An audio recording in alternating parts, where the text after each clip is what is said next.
What is an interactive streaming series, and how will our audience interact with it? An interactive streaming series, simply put, is the next evolution of interactive television. What we're bringing to the fundamentals that were created for, say, Telltale Games or Netflix's Bandersnatch are a few things.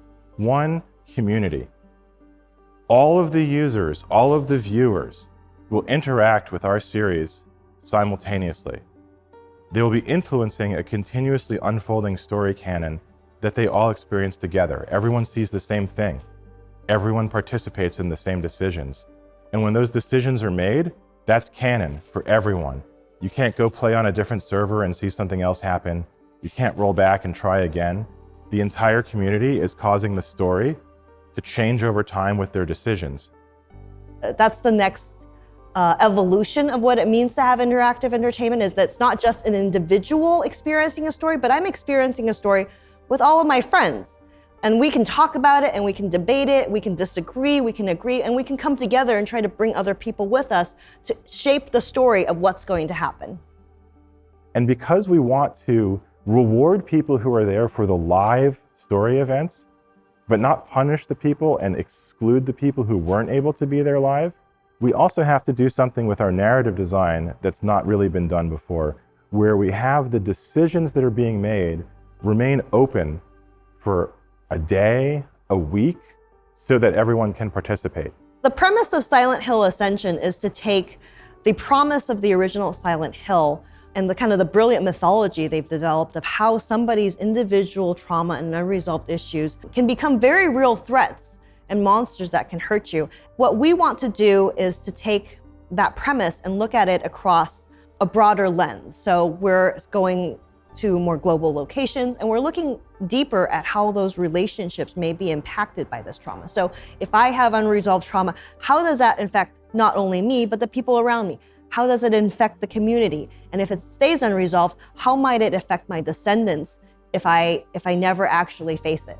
One of the things that we're introducing in this Silent Hill is the idea of collective delusion. So this is not just localized to one person. An entire town is experiencing this shared delusion, which means that things could be real, things could be a figment of their imagination. They really don't know.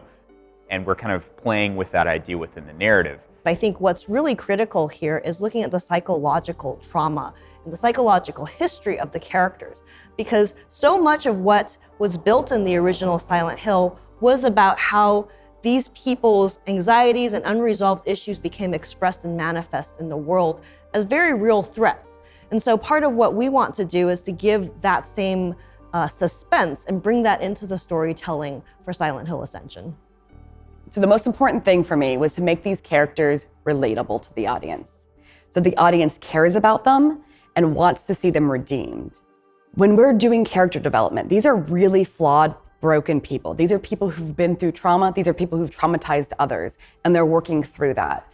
Audience members actually get a chance to help arc these characters. They have a chance to help redeem these characters or push them deeper into their trauma. And there's something really powerful about that. But in order to do that, we have to make the audience be able to understand why they did the things that they did. Silent Hill is a beautiful but disturbing meditation on our human experience of trauma, guilt, and fear, and how difficult it is to work our way through that. How we can easily get lost in it, lost in the fog of our own trauma, not being able to move past it, to be haunted by what has happened to us and what we've done.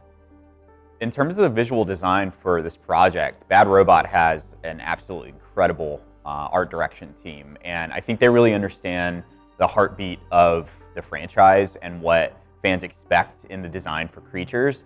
The creature designs are heavily inspired by the core traumas, and we have chosen to emphasize the trauma between all of our characters as a collective whole: violence, domination, and obsession. The creatures in Silent Hill are often projections from the minds of the major characters. The nature and the appearance of these creatures are also linked to their surroundings, which at times can create an incredibly horrifying visual contrast. The whole idea of Silent Hill Ascension was perfect for me. When I first got spoken to about it by Stefan, I thought this would be perfect, actually, because I almost feel like I've been living in Silent Hill for quite a number of years. I've lived a very surreal world The work of Akira Yamaoka in the original score was definitely a great inspiration.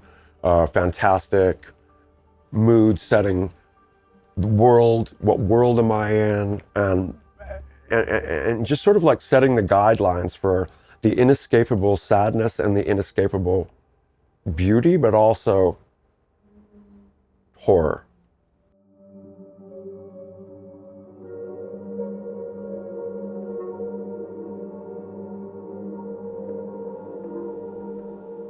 One of the things that I think fans are going to really appreciate about this project is we're really trying to be good stewards with this franchise. We really want to honor the things that fans fell in love with in the first place.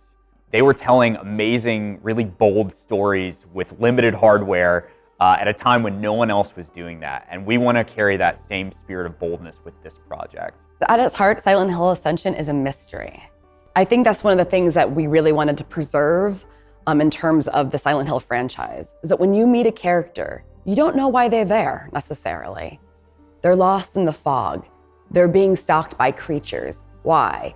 What brought them there? What did they do? What happened to them? What did they experience? And it's that mystery of those characters that we carry throughout the entire season and watch that mystery unravel, discover who these characters really are. And it's not always what you think.